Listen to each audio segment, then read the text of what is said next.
understand what you put into it. Okay, Anna, you ready to talk? Anna would like to make a little speech.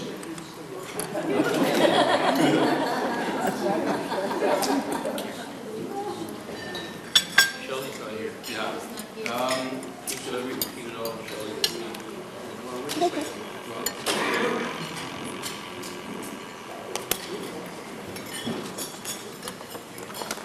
1950, 5:30 p.m., the Marlborough Hotel, Blue Room, Winnipeg, Manitoba. Bride's residence, 1798 Logan Avenue. And that's a real plus.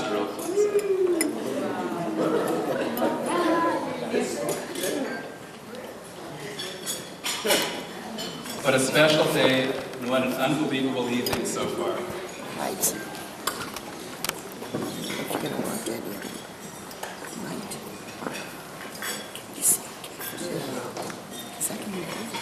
My parents set out, and what you will see is a wonderful adventure, full of family, travel, business success, and lots of natas.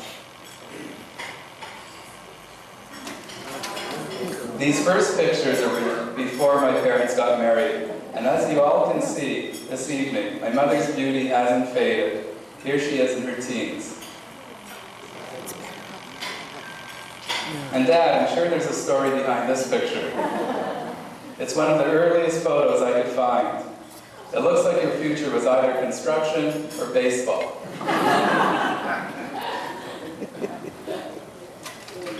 An early picture of Mom and Dad dating. As everyone knows, Mom comes from a very large family. Sitting around this table at Aunt Molly's and Uncle Norman's engagement party at Don Carlo's casino, you will see all of the brothers and sisters and some future spouses, and a few that didn't make the cut. This was in 1947. Mom, you always told me that Dad courted you in the Levitt Sign Company truck, but I didn't realize that you had to ride in the back. Mom, no wonder you went for Dad. This picture says it all.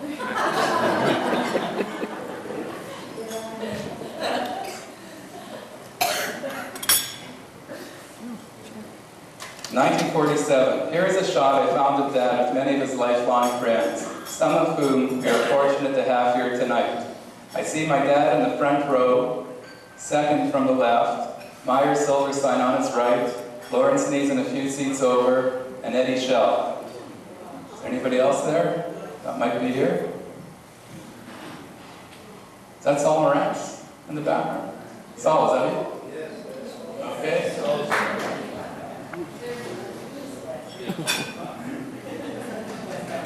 I love this picture. It has everything in it that I love. Beautiful scenery in the mountains, great cars, and my dad, of course. From this picture, we can see Mom and Dad getting serious from their matching sweaters. Once Dad got a hold of Mom, you could see that he wasn't about to let go. Dad, I think you went a little bit too far. That's jail time. A beautiful picture of Mom and Dad celebrating Mom's 22nd birthday in 1950. I'm sure that all of you have had the chance to look at the beautiful photographs around the room from my parents' wedding. Now here are a few photos from their honeymoon. Mom and Dad drove to California, had a wonderful adventure.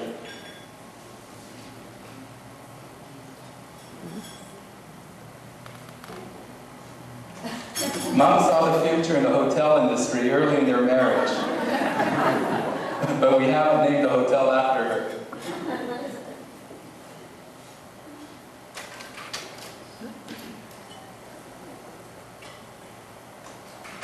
This is Mom and Dad at Clara and Uncle Max's wedding. This is a picture of my dad and his mother, Bob 11th, with their first grandchild, Barbara Moser, in the early 50s. It's amazing how much my dad resembles my Bob. Mom, baby, beauty.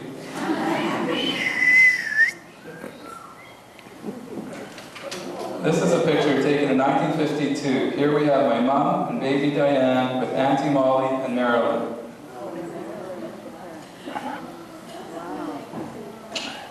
Mom and Dad's new car in 1953, a Meteor. April 1955, Mom and Dad with Auntie Molly and Uncle Norman at the Rancho Don Carlos.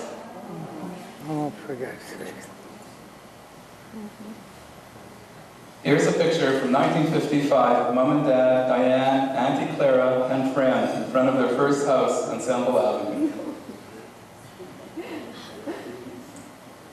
1955, Mom and Diane, 3 years old, picnic in park with Zeta Vanuk, Auntie Molly Vinsky, and somebody else.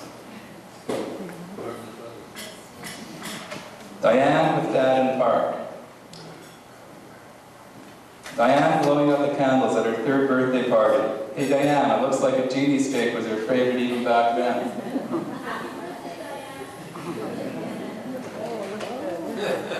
The continuation of Diane's party. So this would have been exactly blank number of years ago. I don't want to give it away again. 1956, Mom in front of house on Semple Avenue after shoveling driveway. Who did the shoveling? Mom, Auntie Clara, and Uncle Max and Diane. Dad with Diane in the park. Now this one you love. The 3 pregnant ladies. Auntie Clara with Fern, Mom with Shelley, and Auntie Evie with Rennie.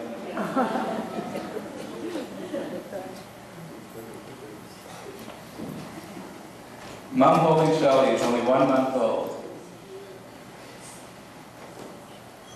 1956, Diane, the proud owner of a new baby sister, Shelley.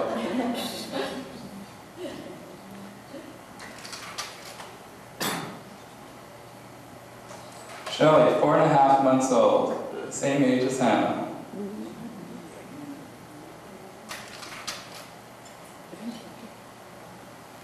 Bob and Zeta Levitt with Diane and Shelley. Looks like Shelley's learning to walk, much to Bob Levitt's surprise. 1957, Shelley at Diane's 5th birthday party. Shelley, 15 months. Hey, Shelley. Cute kid. Okay. Now here's Diane at 5 years old. Beauty. March 1958, Diane and Mom on cruise in Acapulco. I mean, Dad and Mom. Here's a wonderful picture of the entire Vanuk family.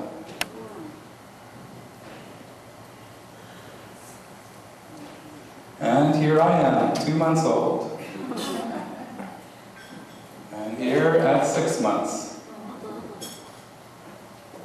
Here is Mom and Dad in Hawaii in 1960 in the Japanese tea house called the Ishi Garden, a prelude to the Ichi Band. Here Mom, Diane, and I are playing on the front lawn of our home ensemble. Dad and Mom with cool shades on deck of SS Statesman Holland American cruise ship.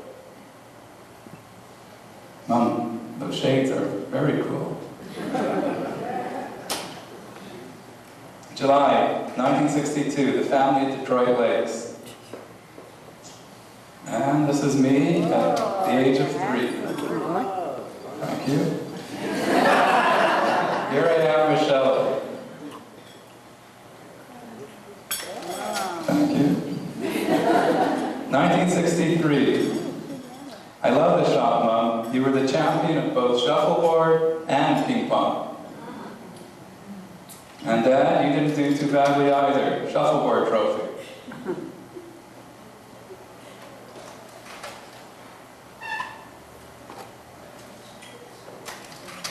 This is a picture from our Passover Seder in 1963. Bob and Zeta Vanuk shared our Seder with us. Here we're celebrating the Pesach Seder with Uncle Harry and Auntie Annette's family. I heard some groaning over in the corner there,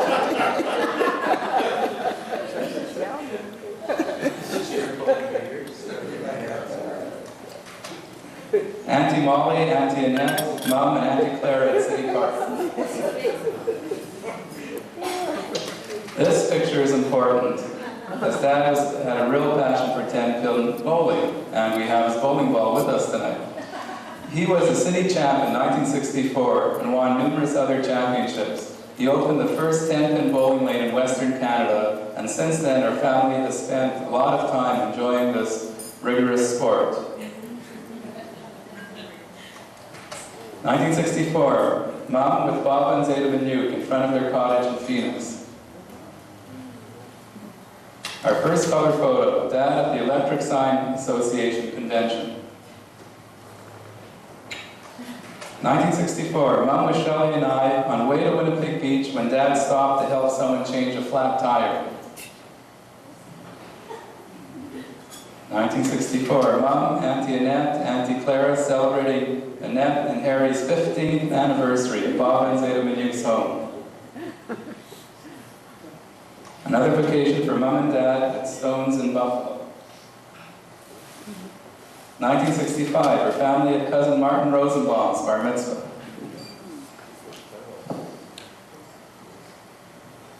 1965, Shelley and I at Diane's graduation from Parrott School. Check out Shelley's purse and gloves. Mom and Dad, Auntie Annette and Uncle Harry in Miami Beach. Mom and Dad in Las Vegas. Casinos sure have changed. 1966, face-off Seder at home. And all lined up according to height. 1966, Mom and her lifelong friend Libby, who has come such a far way with her husband Irv to help celebrate tonight's Simcha.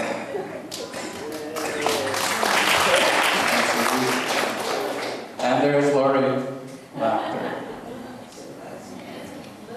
Winnipeg Beach, 1966. Here's a nice picture of Mom and her parents. Mom with her roses, 16th anniversary.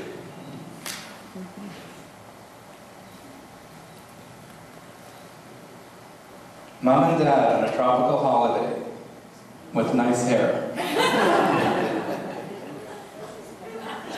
Zeta Manuke's 70th birthday, 1968.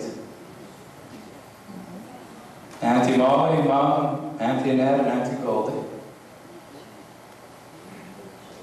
Mom and Dad with Bob and Zeta 11th, 1968. Mom getting off a plane in Eilat, Israel, 1969. Mom and Dad with Uncle Harry and Auntie Annette in Trafalgar Square, London, with pigeons on arm. Now, Dad, as a photographer, I can say I love this portrait. You look like a movie star. No joke. 1970, Dino's Continental Restaurant, Mexico. Mom and Dad with Honey and Harold Cowell, Shirley and Lawrence Neeson.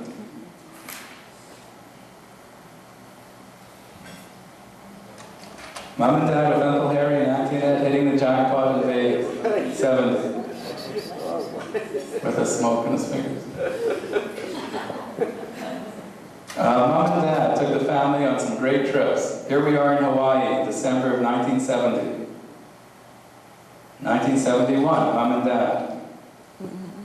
1971, Dad in his second year as president of Parrott School, giving a speech at the grade 7 graduation ceremonies.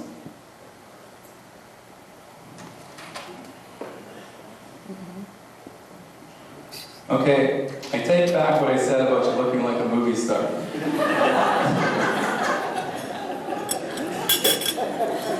1972, Mom and Dad, Sharon and Sid Schwartz, Judy and Sam Linhart. 1972, Portrait of Mom, movie star.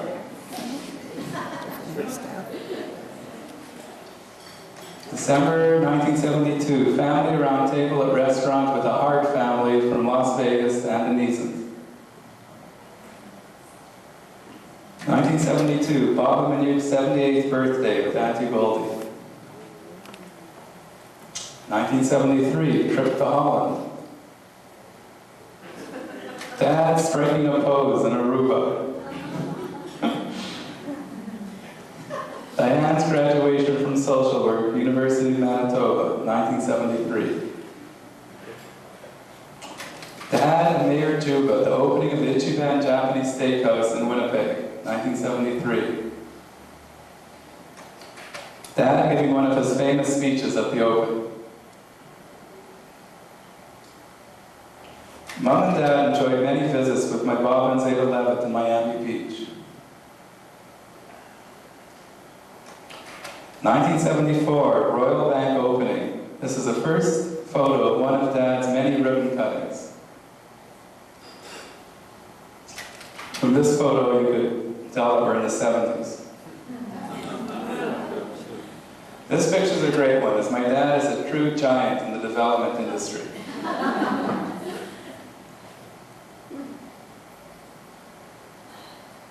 This is a great picture of Mom and Jerry.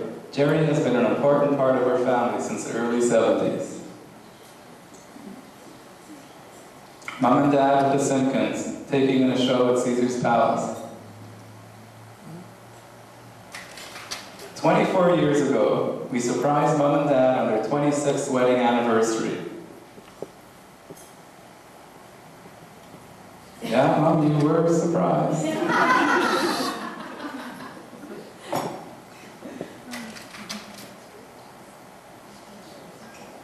Topping off ceremony, Intercity Gas Building, Dad and his business partners. And the proud family. 1977, Florida. Waving. Dad always enjoyed a good game of tennis. Here he is at Vic Braden's tennis camp in 1978. Now you can look at those arrows. The ball was going one way, the racket's going the other way. Not connecting. 3 generations.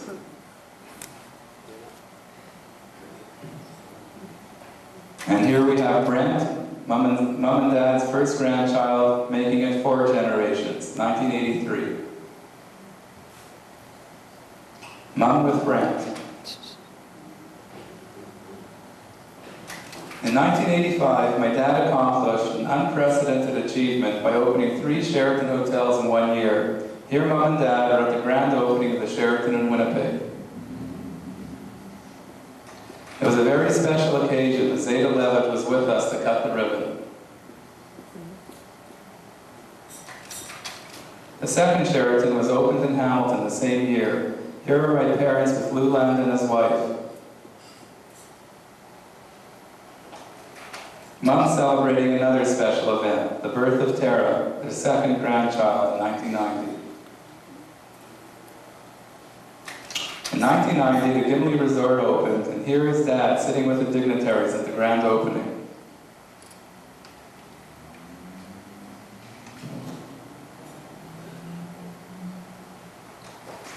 As I mentioned before, it has been a pleasure working with Dad, and it's always exciting sharing these special occasions with him. Here, Mom and Dad are celebrating their 40th wedding anniversary.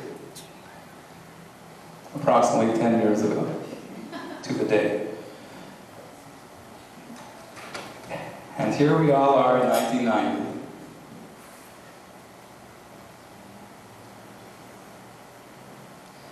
Diane and Raymond celebrating their wedding in 1991. Mother and father of the bride. The birth of their 3rd grandchild. Here you are, Darren.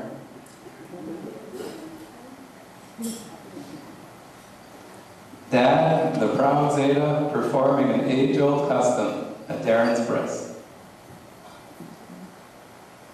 And here's our family at Brent's bar mitzvah in 1996.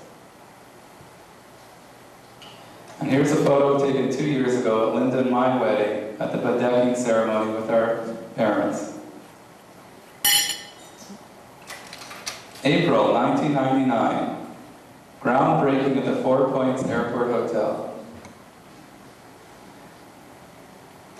October 1999, grand opening of Lakeview Inns and Suites in Brandon. October 99, photo with relatives at grand opening of Lakeview Inns and Suites in Brandon. And this is, you see all the smiles, it's because we announced that Linda was pregnant right at that moment. And here's Mom and Hannah, who's only 10 days old.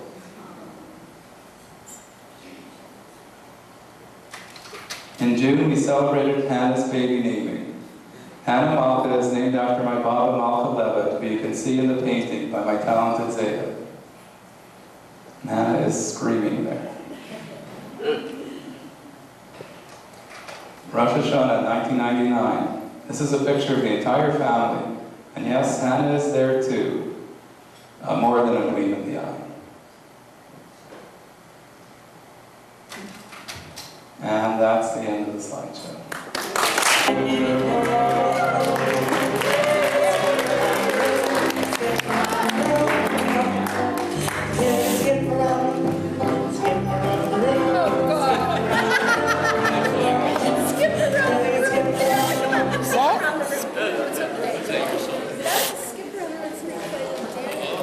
Libby, would you like to come and join us for a couple of words, please? Thank you.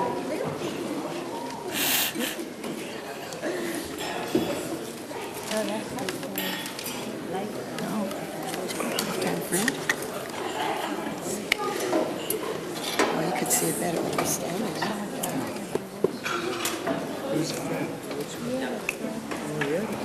Hello, everyone here, and Maybe you can get a seat over there. Is there one empty? Really close to the mic. Is there an empty seat there? Is there an empty? Do you want to sit on the empty seat? okay, I'm very soft. There, that's good. I speak very softly, so I'll have to talk a little louder. Okay. And most of you, some of you know me, some of you don't. I'm Libby Ramazuski and my husband Irvin, and we are so happy that we were able to come to Yetta and Jack's 50th anniversary. And there's a story behind our friendship that maybe some of you don't know about. As a young girl of 15, I came here and stayed with my cousins, and we had 3 aunts and uncles and 9 cousins. And I went to school at St. John's, Tech. And the first day I went to school, I wasn't going to wear that awful looking uniform, which was that black tunic, you know, with that white blouse and the ugly stockings. So I said, no, I'm not going to do that. So I came dressed up to school with a plaid skirt and a cashmere sweater and a big flower in my hair. and I walked in the room and everybody was, all the girls were with those black tunics. And I thought, oh my gosh, and I felt terrible. I thought, oh, I look so odd. And anyway, the teacher sat me down, and I was sitting, and this boy in front of me kept turning around, looking at me and saying, you know, making all kinds of funny faces at me and things like that. Anyway, there was a very lovely looking young girl sitting next to me, and she said to me, I hear that you're from the United States, and I suggest I'm from Wisconsin, Milwaukee. And she says, and you're staying out here now? And I said, yes, I am. And she says, well, where are you staying? And I said, I'm staying with my cousin. And she said, where do they live? And I said, they live on Magnus Avenue. And she says, oh, I live on Powers. She said, that's right around the corner. And she says, oh, and this is my friend Clarice, and would you like to go home with us? You know, we can walk home with you at lunchtime and after school. And from that meeting at school, we have become friends.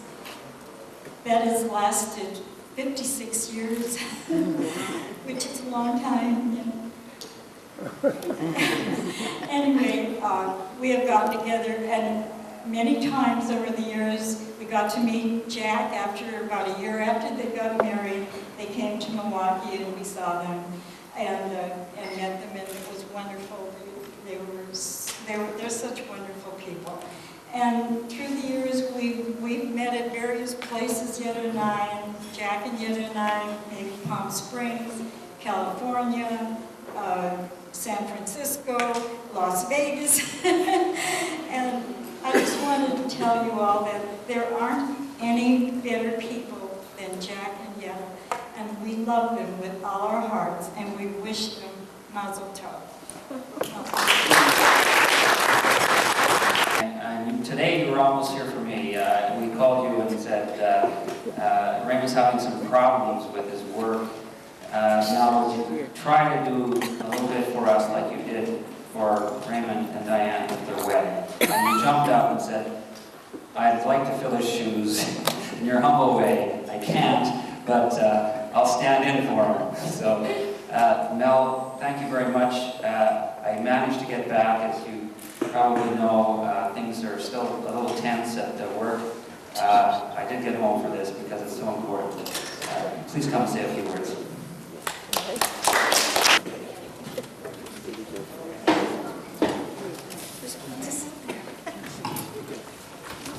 Okay, folks, this is just the beginning. It's going to go on for another hour.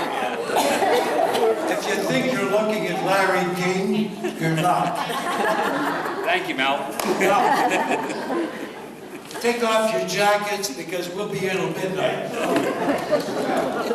Raymond and Diane, Shelley and Keith said all the nice things about Jack and Yetta that I wanted to say, so we're going to save some time there.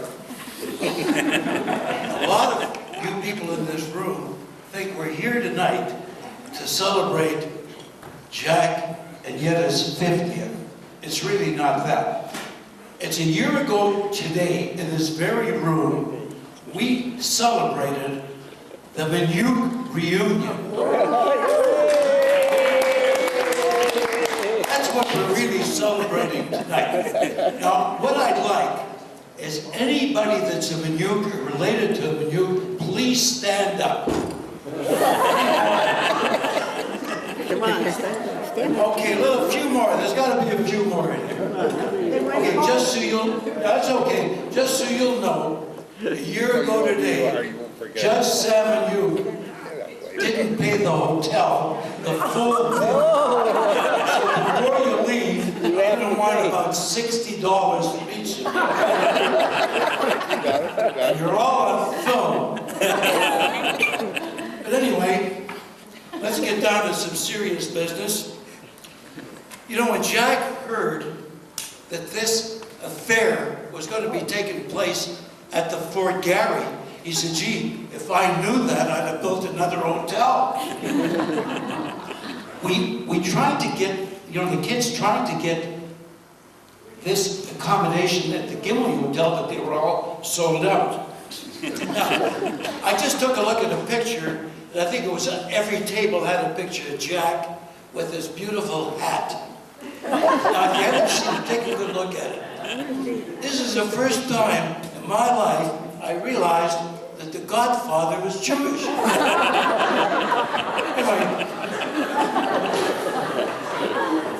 I could go on and on with stories about Jack. But first of all, before we get to Jack, before the evening started, I went up to Harry Minute. I said, Harry, do you ever watch the TV program, How Would You Like to Be a Millionaire? He said, sure. I said, so what do you think? He says, why should I take a cut?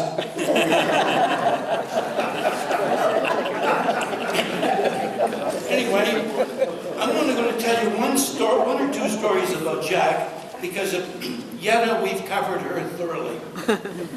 We don't have to say too much about Yetta. Only one thing, that Raymond and Philip and Keith all did something that I admire a great deal, because many years ago I heard this story. A young man who wants to marry happily should pick out a good mother and marry one of her daughters.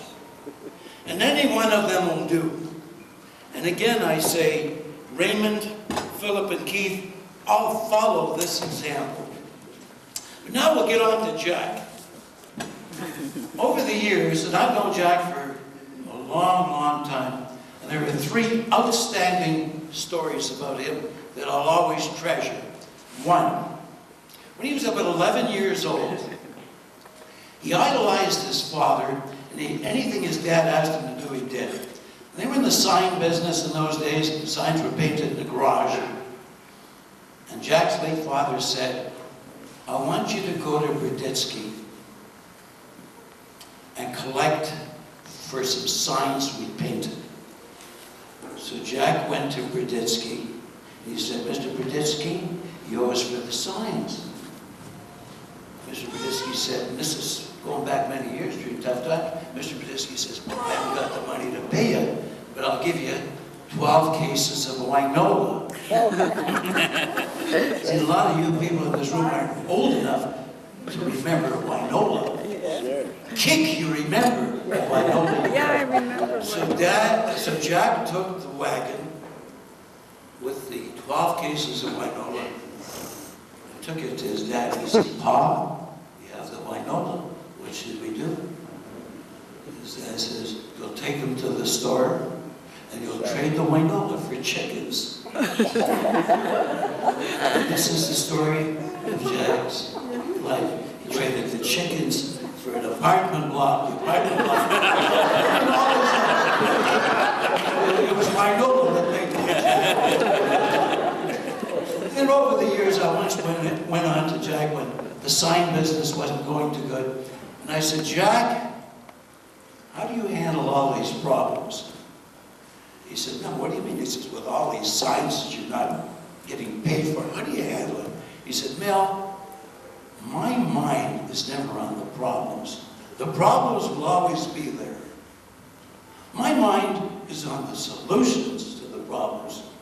And that's one of the ways Jack has lived his life, is on the solutions to the problems. And so those were 2 stories, but several weeks ago, Jack gave me a pearl of wisdom that I'm going to treasure and keep forever. I don't think you remember this story. Jack said to me, you know, when I was in the sign business, when I was a kid, everything we did was 5 years. When you leased the sign, you wouldn't collect for 5 years. So you lived your life waiting to see whether during that 5 years you get paid for the sign. And he said it was then I learned how important it is in life to be able to plan 5 years ahead. He said, in fact, when I got married, I sat back and I was able to plan everything right through to my 50th anniversary. And I hope, Jack, that everything went according to plan. I want to thank you all for being a great audience. I'm sorry you couldn't be listening to Larry King.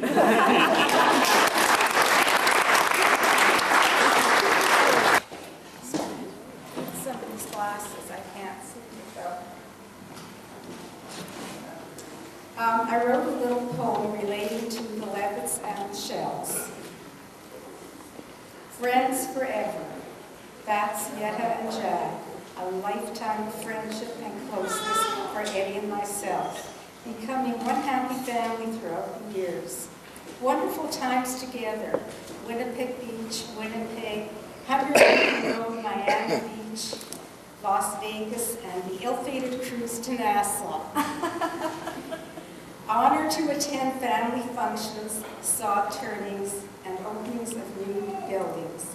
Always there when needed, no ifs or buts. Never, never to forget a birthday, anniversary, whatever. I think that was mentioned before.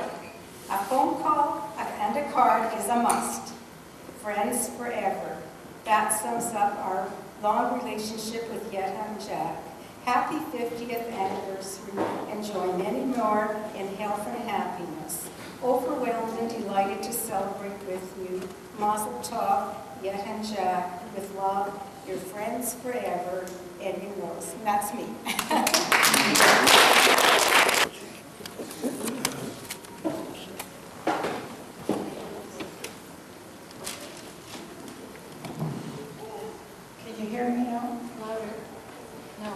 Can you hear me now? Yep. Okay. My brother says 1 inch from the mic. He's the speaker in the family, but now today's my turn. I was allowed 2 minutes, but I felt that for some reason I wanted more that. Here's a bit of humor. I usually call Yet at 10 a.m. in the morning, and she will say politely, "Can I call you back in a few minutes?" This goes on quite often. I often wondered, why she usually says, "I'll call you back in a few minutes." One time I called her exactly 10 a.m. in the morning. She forgot to hang up the phone. I am listening to what's going on.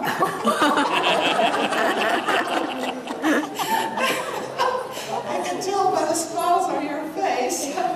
You probably never knew that you had the phone off the hook. Here I am listening, and Jack is trying to grab a sneak of a kiss before he goes to work. And you are very obliging, and I'll tell you something. You didn't call me back that day.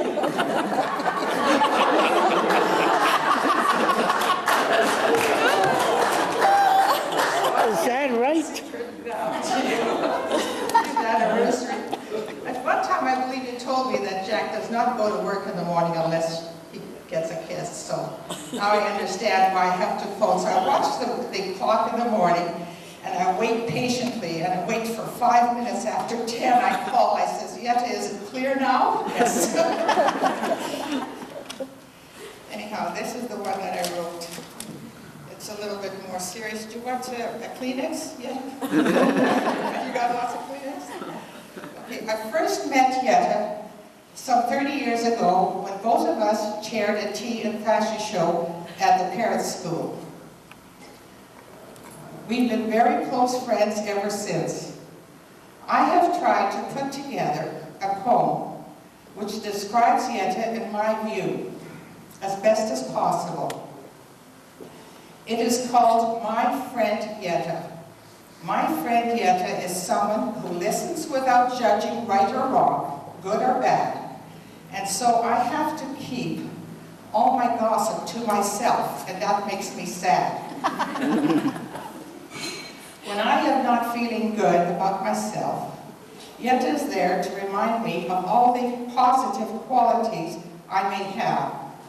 Decision-making becomes easier, and problems seem to disappear. You may not be as Mother Teresa, but in my books, you are pretty neat. You have given me the priceless gift of time. Time to share, to try out new ideas. You are a person who likes one for whom they are, and not for what they do. Therefore, feeling so accepted, I am able to set higher goals and try harder to achieve more. Through our friendship, I've learned the fine art of giving, but still I cannot give up the fun part of receiving. Yet you are always concerned about the next person